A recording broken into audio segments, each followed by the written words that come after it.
My brother stole the microphone at my wedding and announced I was being cut out of the family business.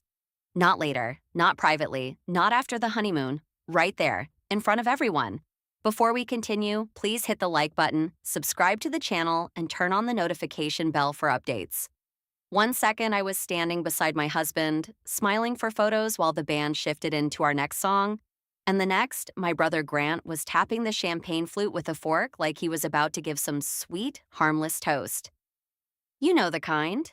A funny childhood story, a joke about embarrassing siblings, something that makes the room laugh. That's what everyone thought was coming. Instead, Grant lifted the mic, smiled like he'd practiced it, and said, "Since tonight is about family, I think it's only fair to be honest. Ava will no longer have any role in Mercer and Sons." The whole room died. I don't mean it got quiet. I mean it felt like every sound was ripped out of the air. Forks stopped halfway to mouths. My maid of honor actually froze with her hand over her glass. Even the photographer lowered his camera like his brain needed a second to catch up. And me? I just stood there. Because Mercer and Sons wasn't some side project. It was my life. My grandfather started it. My father turned it into one of the most respected development firms in the county. And I had spent the last 10 years inside that company, earning my place, fixing disasters, landing contracts, doing the work nobody saw while Grant collected the easy praise. So tell me, what would you do in that moment? Would you laugh because it sounds too insane to be real? Would you grab the mic back? Would you look for the one person in the room who could shut it down with a single sentence? Because that's exactly what I did. I turned to my father, Richard Mercer, founder, patriarch, the man who taught me how to read blueprints before I could legally drive. The man who always told people I was sharp as a blade. The man I was still stupid enough to believe would never let me be humiliated like that. I looked at him and waited for him to stand up, shake his head, and tell Grant to stop acting like an idiot. But my father just smiled. Not awkwardly, not nervously, calmly. Like this was going exactly the way he wanted. And that was the moment my stomach dropped. Because humiliation is one thing. A cruel joke is one thing. But this was coordinated. When then Grant reached into his suit jacket and pulled out a sealed envelope. He raised it in front of the guests and said, "And before anyone thinks this decision was personal, there's paperwork." That's when I realized this wasn't a speech. It was an ambush. You can survive an insult. You can even survive public embarrassment. But when paperwork comes out at your own wedding, you know somebody planned to bury you. The second Grant held up that envelope, I stopped hearing the room the normal way. Everything got strange and sharp. The clink of silverware, a chair leg scraping against the floor, somebody near the back whispering, "What is happening?" It all sounded far away, like I was underwater and somehow still on display. And the worst part? This didn't come completely out of nowhere. Not really. Looking back, the warning signs had been piling up for weeks, maybe months, and I kept explaining them away because I refused to believe my family would choose my wedding weekend to make a move against me. I'm Ava Mercer. I was 29 that night, and for the last decade, I'd worked inside Mercer and Sons like I had something to prove. Because I did. My older brother Grant was 36 and born for rooms like that one. Expensive suit, easy smile, perfect handshake, just enough charm to make people mistake confidence for competence. He loved being seen as the future of the company. I was the one who made sure the future didn't collapse behind him. If a subcontractor threatened to walk, I handled it. If a city approval stalled, I got it moving. If Grant overpromised on a timeline to impress an investor, guess who stayed late cleaning it up? Me. And my father knew that. Richard Mercer was 62 and brilliant at managing appearances. In public, he praised both of us. In private, it was different. Grant got room to fail. I got pressure to be flawless. He called it leadership. I called it earning oxygen. After my mother died when I was 17, the company became more than work to me. It was structure. It was legacy. It was the place where I could still feel connected to something solid. So when Dad started pulling me out of meetings a few weeks before the wedding, I told myself it was temporary. When Grant suddenly copied the company lawyer on routine emails, I told myself he was being dramatic. When I lost access to a finance folder for half a day and then mysteriously got it back, I told myself it had to be an IT glitch. I told myself a lot of things. And even the night before the wedding, at the rehearsal dinner, Dad stood up in front of everyone and toasted me. praised my work ethic, called me the backbone nobody sees. People smiled. I smiled too. Now think about that. What kind of man praises his daughter one night and helps erase her the next? That question hit me hard standing there at the reception. Beside me, Ethan leaned closer and whispered, "Did you know any of this was coming?" Ethan was 31, an architect, and the first person in that room who looked at me like he already knew the answer. Not suspicious, not confused, just steady. "No," I said.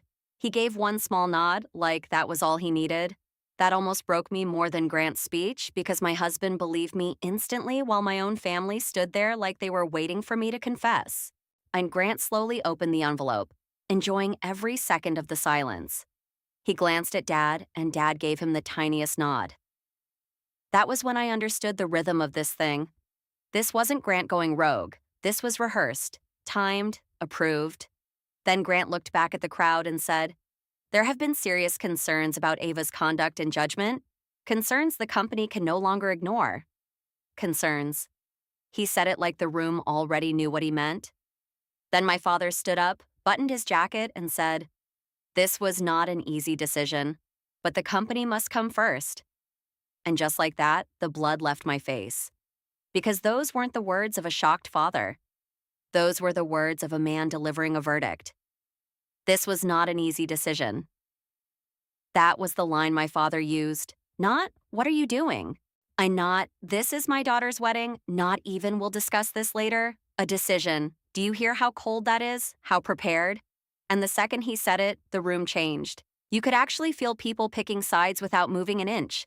Some faces looked horrified. Others looked almost relieved, like they'd been waiting for the mystery to finally get named out loud. Grant held the microphone with both hands now, steady and comfortable, like he was standing in a boardroom instead of under white wedding lights with half our family staring at him in disbelief. He said, "There have been financial irregularities tied to the Harbor Point redevelopment project." That landed like a bomb. Not because everyone understood the details, but because they understood the words. Financial irregularities. Yeah, that phrase does all the work on its own. It doesn't need proof in the moment. It just poisons the air. Suddenly, nobody's thinking about a cruel brother ruining a wedding. They're thinking, wait, did she do something? And that is exactly why they said it that way. Harbor Point was one of our biggest projects that year. A redevelopment deal tied to multiple investors, city approvals, vendor contracts, and enough public visibility to make any whisper dangerous. My name had been attached to operational oversight early on. That part was true. But the way Grant said it, you'd think I'd been siphoning cash in the basement with a fake passport. He kept going. Unauthorized transfers, vendor favoritism, missing approvals. Each phrase was just specific enough to sound credible and just vague enough that no one could challenge it in real time. But a woman from one of our partner firms actually took half a step away from the dance floor. One of Dad's longtime golf friends folded his arms and looked at me like I'd become a headline. Across the room, my cousin Natalie had her phone out at her side, pretending not to record. I wanted to scream. Instead, I stood perfectly still. Because panic is what people expect from guilty people. And somewhere under the humiliation, under the shock, another feeling was starting to form. Recognition. This wasn't a spontaneous takedown. This was a reputational hit. A controlled one. Then the family attorney, Marianne Holt, stepped forward. Marianne was 58, sharp, composed, and usually impossible to rattle. She had handled company structuring, property disputes, executive agreements, the kind of person who only appeared when something serious was already in motion. Seeing her at my wedding had felt odd earlier.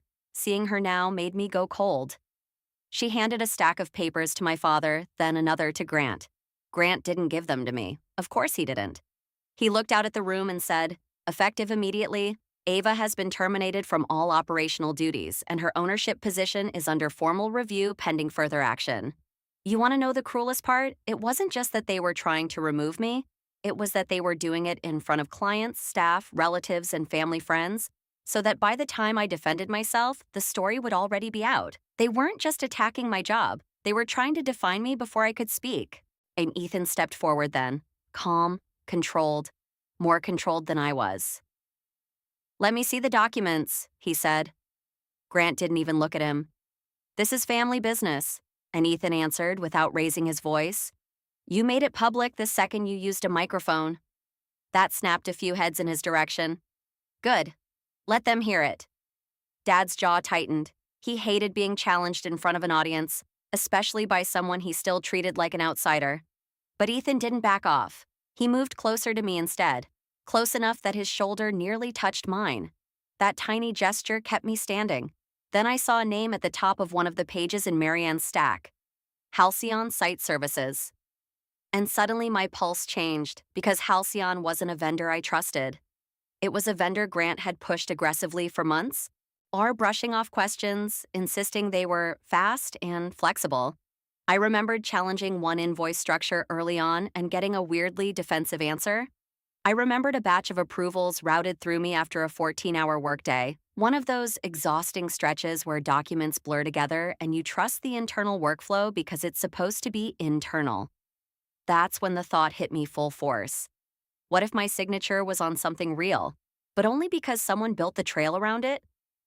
I looked straight at Grant and said, "If I'm the problem, why did you approve Halcyon's invoices after I supposedly stepped back from the project?" For the first time all night, he flinched. It was tiny. Half a second. Most people probably missed it. I didn't. And before he could answer, Marianne said, That won't matter once everyone sees the bank records." Bank records. That was the moment I understood this was about to get even worse, because either they had fabricated something devastating, or someone in my family had gone much farther than I'd imagined. Bank records. Out of everything said that night, that was the phrase that hit hardest. Not because I believed them, because I knew what those two words would do to everyone listening. People can doubt family drama. They can dismiss sibling resentment. They can even write off a cruel wedding speech as some rich family meltdown they'll laugh about later. But bank records? That sounds final, objective, deadly. It makes people trust paper over people before they've even seen the paper. And that was exactly the trap. And Marianne laid the documents across the head table with careful, deliberate movements, like formality itself could make this legitimate. My father stood beside her with that same polished expression he used at investor dinners and charity galas. The look that said he was being reasonable while everyone else was being emotional. Then he turned to me and said, low enough that only the people nearest us could hear, "Ava, don't make this uglier than it needs to be. Sign the resignation, let us handle this privately, and we can avoid permanent damage." That sentence told me everything. Think about it. If he believed I'd actually committed fraud, why would his first instinct be to contain it quietly? Why not call the authorities? Why not shut the room down and protect the company? Why push me to sign something on the spot? Because this was never about finding out the truth. It was about forcing me to surrender before I had time to think. I looked at him, and for the first time that night, I stopped searching his face for some hidden mercy. There wasn't any. There was only calculation. He had chosen the wedding because he thought I'd be too stunned, too humiliated, too eager not to ruin the night any further to fight back in front of everyone. He'd miscalculated one thing. I was done protecting them. Around us, the reception had fully broken apart into strange little islands of panic. My Aunt Denise was whispering to my uncle with one hand over her mouth. A senior project manager from the company slipped toward the hallway with his phone already out. Ethan's parents looked shocked, but they didn't move away from me. Mind the band stood frozen beside their instruments, pretending to adjust wires while listening to every word. The whole room felt like a stage after the scenery catches fire. Ethan leaned toward me and said, very quietly, "Do you still have your old work phone?" For a second, I didn't understand why he was asking. Then I remembered. A few weeks earlier, IT had issued me a replacement after a sync problem, but I'd kept the old phone in a drawer at home because I hadn't gotten around to wiping it. It still held archived messages, old call logs, internal app access, things I hadn't thought about once during wedding week because my life had been a blur of fittings, guest lists, seating charts, and deadlines. "Yes," I said. His eyes locked on mine. "Did anything come in before the replacement? Anything weird?" And then it hit me. Mine a voicemail I had seen, marked to revisit, and never listened to because it came during the final week before the wedding, and I'd told myself it could wait. It was from Daniel Ruiz, our former controller. The one who had abruptly resigned 2 months earlier with some vague explanation about professional misalignment. At the time, Grant had dismissed it as burnout. Dad had called it unfortunate timing. I had believed them because believing them was easier. My hands were shaking now, but not from panic anymore. From anger, from the feeling of pieces locking into place. I stepped away from the table, pulled out my personal phone, and accessed the cloud backup tied to the old work device. It took forever. Or maybe it only felt that way because every eye in the room was on me while Grant stood there trying to recover his confidence. "What exactly are you doing?" he asked. I didn't answer. The file loaded. Daniel's voice came through the speaker, thin at first, then clear enough to cut through the room. "Ava, I don't know if you'll get this before I'm gone, but I need this on record somewhere. Grant instructed me to reroute approval chains through your login for speed, and when I objected, he said your authority covered the project and I needed to stop creating delays. I flagged Halcyon twice. Twice. I was told by Richard that we'd address it internally, but nothing changed. If this turns into something bigger, you need to know I never believed you authorized those transfers knowingly." Silence. Not normal silence, not awkward silence. In the kind that slams into a room after the truth enters it. Grant recovered first. Of course he did. That's out of context. Out of context. The favorite phrase of guilty people with no time to invent a better one. My father's expression barely shifted, but I saw it. That flash of fury, not because Daniel had spoken, but because he had spoken publicly. Because the script was broken now. Because the room had heard a version of events that didn't make me the convenient villain. "One voicemail proves nothing," Dad said. There it was again. Control, contain, redirect. Then my bridesmaid Lena, who had disappeared 10 minutes earlier without a word, came hurrying back into the reception with her phone in hand and her face pale but steady. Lena was Daniel's younger sister, 33. Smart, quiet, observant. She had always noticed more than she said. "I called him," she said. She hit speaker. Daniel answered immediately. And in front of our family, our guests, our clients, and half the people my father had hoped would witness my collapse, Daniel said he had kept copies of the altered routing logs, the flagged invoice threads, and the emails showing Richard-approved ownership transfer documents before any internal review had been completed.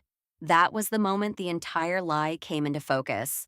Not just the accusation, not just the setup, the goal. My father and brother hadn't come to my wedding to protect the company from me. They had come to use my wedding to steal my place in it. They weren't exposing fraud. They were committing it. And once that truth broke open, everything they'd built that night started collapsing in real time. Daniel stayed on speaker while the room held still around us. No music, no glasses clinking, no nervous side chatter anymore. Just his voice, steady and careful, walking everyone through exactly what had happened.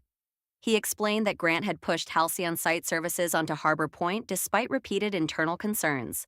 When Daniel questioned invoice structures and payment timing, he was told to route approvals through my credentials because I already had broad operational authority on the project. That way, if anyone ever looked closely, my name would sit neatly on the trail.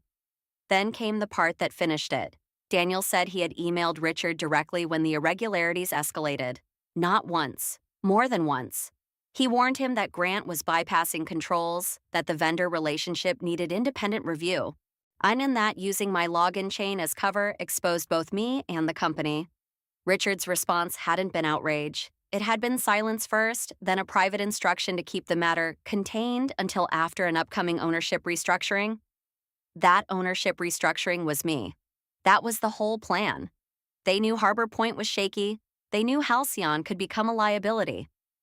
And before the project's deeper problems surfaced, they wanted me publicly removed, my authority terminated, and my ownership position tied up under the appearance of a misconduct review. If the mess exploded later, I would be the obvious scapegoat. Grant would step in as the clean successor. My father would call it tragic but necessary. And because they staged the opening blow at my wedding, they thought shock and shame would keep me from fighting back fast enough to stop it. For 1 second, just one, I couldn't move. Not because I was confused anymore, because I wasn't. That was the worst part. The confusion had protected me a little.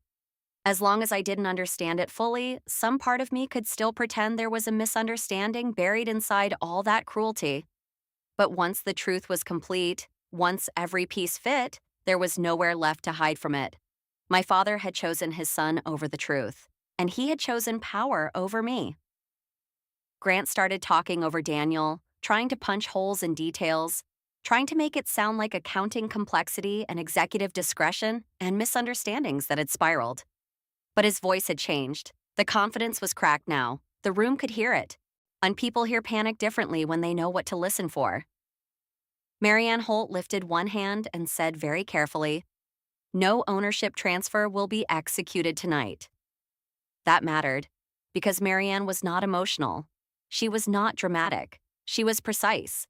And the second she distanced herself from what was happening, other people started doing the same. One investor I recognized from the Harbor Point Financing Group walked straight up to my father and said they would be pausing all expansion discussions pending an independent review. A senior operations manager from our company quietly told Ethan he had copies of unusual vendor directives and would cooperate if counsel requested them. My Aunt Denise, who had spent years defending Richard no matter what he did, stared at him like she was seeing a stranger. Socially, the damage was instant. The room didn't erupt. It fractured. People left in clusters, whispering hard and fast. Some came to me, awkward and stunned, not knowing whether to offer congratulations or condolences. Some avoided eye contact entirely because that's what people do when they realize they were seconds away from believing the wrong person. Grant's wife walked out crying. Two of my father's longtime friends followed him toward the terrace, clearly trying to understand how much of this he had known and when. Legally, the ground shifted just as fast. Marianne told Richard she could no longer advise on any transfer tied to disputed facts presented in a social setting. Daniel said he would forward the routing logs, flagged invoices, and archived emails to outside counsel first thing the next morning. Ethan, who had stayed calm through all of it, looked at me and said, "You need forensic review, independent counsel, and a board notice tonight." Not tomorrow, not after a weekend of damage control. That night. Personally, that was the moment I finally let myself feel it. Not just anger, grief, real grief. Heavy and humiliating and clean. Because I wasn't just losing trust in my father, I was losing the last version of him I had been trying to save in my head. The version who was hard but fair, proud but decent. Complicated maybe, but still mine. He stepped toward me once the room started thinning out. "Ava, let's not make permanent decisions in public." I almost laughed. Permanent decisions? He had tried to erase me at my own wedding. And still, he wanted the dignity of a private conversation. "No," I said, just that. No speech. No tears. No plea for answers I already had. Grant tried next, softer this time, like he could suddenly become reasonable. "You're overreacting." That one did make me smile, but not because anything was funny. It was because men like my brother always think the real offense is being caught. I looked at both of them and said, "You didn't just try to take my job, you tried to turn me into the explanation for your mess, in front of everyone I love. We're done." And for the first time in my life, I meant it without hoping they'd stop me. Ethan took my hand and led me out before either of them could rebuild the moment into something smaller. I left in my wedding dress. Veil half pinned, lipstick faded, hair falling loose. Not the exit I imagined when I was planning the night, but somehow more honest than the fairy tale version ever would have been. We sat in the car outside the venue with the engine running and the lights from the reception glowing behind us. I could still see people moving past the windows inside, tiny figures in formal clothes wandering through the wreckage of what had been supposed to be a celebration. I opened my phone. I removed myself from the Mercer family group chat. Then I sent 3 emails. One to the board requesting an immediate independent forensic audit of Harbor Point and all vendor approvals tied to Halcyon. One to outside counsel recommended by Ethan's firm, and one to Marianne confirming in writing that I disputed the accusations publicly made against me and objected to any ownership change pending investigation. That was the first night in years I chose record over loyalty. Over the next week, the consequences kept unfolding. The board froze all proposed ownership changes. Harbor Point payments were reviewed. Halcyon's contract was suspended. Two employees from finance corroborated Daniel's concerns once they were contacted by independent counsel. Grant was placed on administrative leave pending formal investigation. Richard remained in position temporarily, but only under board supervision, and several of his internal authorities were restricted once email records confirmed he had been warned before the wedding. The investor group formally delayed expansion talks. Local business circles got the story fast, but not the story my father wanted. Not daughter accused at wedding. The story became Mercer leadership under scrutiny after public family confrontation reveals alleged internal manipulation. That distinction saved me. Personally, the fallout was messier. Some relatives called to apologize. Some called to defend Dad. Some called only because they wanted details. I stopped trying to manage any of it. My energy went where it belonged: truth, evidence, next steps. And underneath all of that, underneath the legal calls and the statements and the damage control, there was something quieter unfolding inside me. Relief, not immediate, not dramatic, but real. Because once the illusion broke, I didn't have to keep living inside it. A month later, Ethan and I had dinner on our apartment floor, surrounded by unopened wedding gifts we still hadn't dealt with. Now, I remember laughing for the first time, not because any of it was funny, but because the worst thing my family ever did to me had finally forced me to stop begging for a seat at a table that was built to betray me. I don't know what Mercer and Sons will fully become after the investigations end. I know the company will survive in some form. I know my father's name will never carry the same weight again. I know Grant's charm won't save him from documents, timestamps, and people who are finally willing to talk. And I know this. On the night they tried to cut me out of my future, they accidentally gave me something better than blind inheritance. They gave me the truth. And with the truth, I walked away from the family that used me and toward a life they could no longer control.